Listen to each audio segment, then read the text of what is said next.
Alors, mesdames et messieurs, chers camarades, bonsoir ou bonjour, et d'après votre position géographique actuelle, et bienvenue dans ce nouveau numéro des réflexions politiques, consacré substantiellement à un tout petit droit de réponse au ministre Jacques Famé Ndongo, qui, me semble-t-il, aurait complètement déserté le ministère des Enseignements supérieurs et totalement abandonné ses fonctions, n'est-ce pas, pour se concentrer sur un tout petit parti politique inexistentiel, il faut bien le préciser, comme le MRC et son président Maurice Kamto. Bref, pour devenir en quelque sorte un ministre radar en charge de la détection des fautes grammaticales et de la correction, dit-il, des barbarismes. Pendant que les populations meurent et souffrent, croupissent dans la misère et tombent sous les balles de son roi dictateur Paul Biya, n'est-ce pas, pour qui il lèche les bottes et roule pour protéger son petit poste de strapontin ministériel. Alors, professeur Jacques Famé Ndongo, dans une vidéo récente ou précédente, j'ai attiré déjà votre attention sur un problème réel dont votre laxisme, et là je parle du laxisme de votre régime désuet, caduc et archaïque, a causé au sein de la société camerounaise, à savoir la stigmatisation suivie, n'est-ce pas, de la guerre en zone anglophone. Alors, peut-être pour qu'on se comprenne bien, j'aimerais établir un tout petit processus de différenciation, ou bien si vous voulez, un point de démarcation entre les morts du Nozo et les morts du Liban.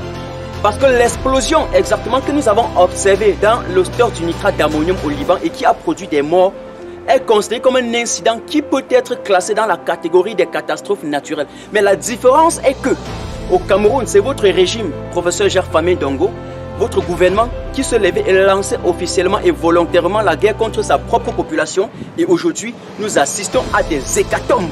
Ça, c'est un fait et c'est un constat. Ceci d'autant plus que vous avez refusé de prendre en compte les aspirations et les revendications, n'est-ce pas, de nos confrères du Nord-Ouest et du Sud-Ouest. Mais, professeur Jacques Famé Ndongo, il ne vous échappe pas quand même que l'une des revendications de nos frères du Nozo, c'est exactement la prise en compte de leur spécificité linguistique d'abord. Mais voilà un monsieur qui, en 2020, dirige les plus grandes écoles, les écoles supérieures du Cameroun et s'occupe de l'éducation de nos enfants, alors qu'il s'avait incapable de prononcer un seul mot en anglais. Mais il faut le voir se pavaner un peu de partout, jacasser, singer, serpenter un peu pour raconter que le Cameroun est un pays bilingue. Alors, monsieur professeur Jacques Famé Ndongo, c'est une insulte à l'intelligence des Camerounais. Loin d'être une insulte, c'est une stigmatisation pure et simple du peuple camerounais. Professeur Jacques Famé Ndongo, je suis désolé de vous dire aujourd'hui que vous stigmatisez les Camerounais d'expression anglaise et dans les normes, les Ambazoniens devaient exactement kidnapper les personnes comme vous. Le monde entier évolue désormais sur la base de la concurrence, basée sur la compétence. Une compétence, en tout cas une concurrence qui est croissante ailleurs et déloyale pour les pays africains et en particulier le Cameroun. Professeur Jacques Famé Ndongo, ça fait des dizaines d'années que vous occupez le ministère des Enseignements supérieurs. Mais on se rend compte qu'au Cameroun, professeur Jacques Famé Ndongo, nos universités et nos écoles sont devenues des taudis. Les élèves et les étudiants apprennent dans des conditions difficiles, extrêmement scandaleuses, graves, assis, serrés et étouffés comme dans des boîtes de sardines parce qu'il y a le manque, n'est-ce pas, des salles de classe et des tables bancs. Alors, professeur Jacques Famé Ndongo, on constate très clairement que vous êtes devenu le secrétaire particulier du professeur Maurice Kamto, alors qu'il n'est pas votre égal politique. Et si tel était même le cas, l'honnêteté intellectuelle et la lucidité politique voudraient au moins que lorsqu'on vous a écrit en deux langues, n'est-ce pas, et que vous voulez accorder un droit de réponse autant pour moi, vous devez également le faire en anglais et en français. Donc, vous voyez déjà le creux qui existe entre vous deux, entre le président Maurice Kamto et le professeur Jacques Famé Ndongo. C'est le ciel et la terre, ok, c'est la nuit et le jour, c'est la clarté et l'obscurité. En tout cas, ce qui vous sépare, c'est la mer. À partir de cet instant, on peut passer un tout petit message. Alors, professeur, vous avez certainement parcouru tous les mots du dictionnaire de l'Académie française, n'est-ce pas? En tout cas, c'est incontestable. Sur ce point, il n'y a pas de contradiction. Mais il ne me semble pas que vous avez lu un mot particulier. Avez-vous trouvé le mot honte quelque part dans ce dictionnaire? Parce que si la honte tuait, vous serez déjà mort. Mais ne me faites pas le procès d'intention. Je ne suis pas lâche comme votre régime.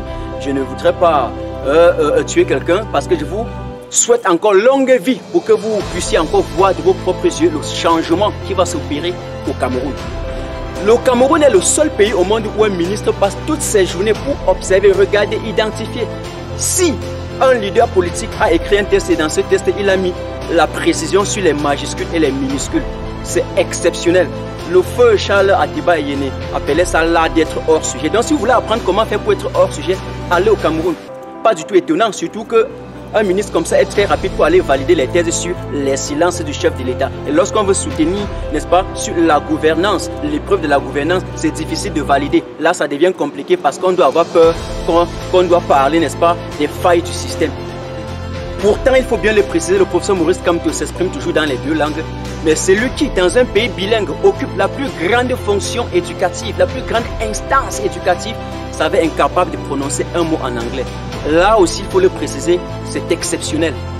Le Cameroun est le seul pays au monde, là encore une fois de plus, où un ministre passe ses journées à corriger les lettres d'un leader politique dont il considère comme étant politiquement mort, ou encore à s'occuper d'un parti politique considéré comme étant un tout petit parti politique. Vous avez peur de quoi?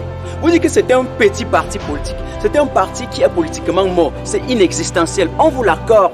Mais soyez au moins un peu honnête parce que votre roi au moins a payé sa petite partie politique. Comment vous pouvez aussi désavouer votre roi?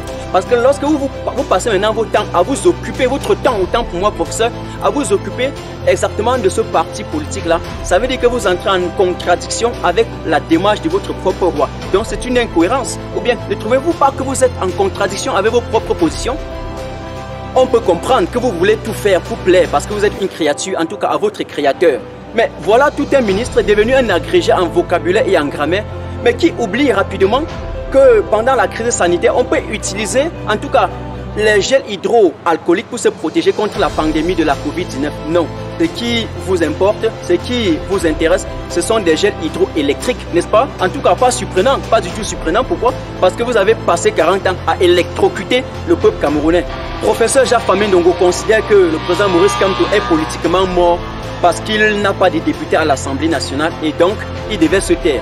Faux. La preuve en est, c'est le professeur Maurice Kamto qui vous dicte ce que vous allez faire. C'est lui qui donne le ton et gère l'agenda politique au Cameroun. C'est clair, c'est un fait incontestable, c'est un fait inéluctable. N'est-ce pas? Tout le peuple le sait. C'est le MRC qui vous dit ce que vous allez faire. Vous voulez faire un peu du Kamto sans Kamto, mais on constate très clairement que c'est le MRC qui donne le rythme et la cadence et vous dansez. Voilà exactement le type et le genre d'intellectuel que vous avez au Cameroun. Peuple camerounais, suivez mon regard. Le moment est venu de mettre hors d'état de nuit tous ces gangsters politiques, tous ces apparatchiks, ces pompiers du régime qui ne servent à rien, qui passent le temps à se servir au lieu de servir le peuple. Parce que ce qu'ils n'arrivent pas à faire, il va falloir que nous puissions le faire à leur place et sans eux. Voilà la vérité. Sinon, professeur Jacques Famé Ndongo, après avoir corrigé les lettres, est-ce que cela donne, en tout cas cela remplit le panier de la ménagère? Est-ce que cela construit les routes, les hôpitaux, les autoroutes? Est-ce que cela construit ou bien équipe les hôpitaux, donne les couveuses à l'hôpital central en pleine capitale politique? Suivez mon regard. C'est une question à laquelle vous devez répondre en tant que ministre des enseignements supérieurs. Au lieu d'être absent, là vous devez être présent et présent là vous devez être absent. C'est l'inversion des rôles et la réutilisation de la société camerounaise. Professeur Jacques Famé Ndongo. Mon cœur saigne, mais je suis obligé d'utiliser un langage un peu terre à terre pour vous répondre parce que ce n'est pas la guerre. Mais vous savez que vous avez déjà perdu au Cameroun sur le plan intellectuel, sur le plan médiatique, sur le plan politique, partout. Donc il ne vous reste qu'une seule chose. Parti. Il ne faut pas qu'à l'heure du bilan, vous commencez à tergiverser, à distraire et à divertir le peuple camerounais. Voilà la vérité. Bref, après avoir tergiversé sur la forme, qu'en dites-vous maintenant sur le fond du discours du président Maurice Kamto? Alors, très cher professeur Jacques Famé Ndongo, vous parlez exactement tout le temps de la dérive langagère. Et moi, Martin Tajo, aujourd'hui, je vous parle de la dérive intellectuelle. Conséquence logique et preuve palpable de votre défaillance politique. Mais attention professeur, notre message reste et demeure. N'insultez plus l'intelligence du peuple camerounais et la prochaine fois, faites tout pour appeler quelqu'un qui puisse en quelque sorte traduire également votre discours en anglais, votre droit de réponse en langue anglaise. C'est très important pour le problème que le Cameroun traverse aujourd'hui, à savoir l'affaire anglophone. Mesdames et messieurs, chers camarades, merci d'avoir suivi, n'est-ce pas, cette vidéo et faites-la suivre au professeur Jacques Famé Ndongo. Et croyez-nous et soyez-en sûrs, je vous l'ai toujours dit, les circonstances et les temps de ce combat peuvent parfois être complexes, compliqués, difficiles même. Les deux temps peuvent être sur notre chemin, mais croyez-nous, nous n'allons jamais baisser les bras. Nous allons mener ce combat et cette bataille jusqu'à la fin. Je vous adore. Martin Tajo officiel. Continuez à vous abonner sur toutes mes plateformes électroniques, YouTube, Twitter, Instagram Et Facebook, Martin Tage officiel. Gros cœur.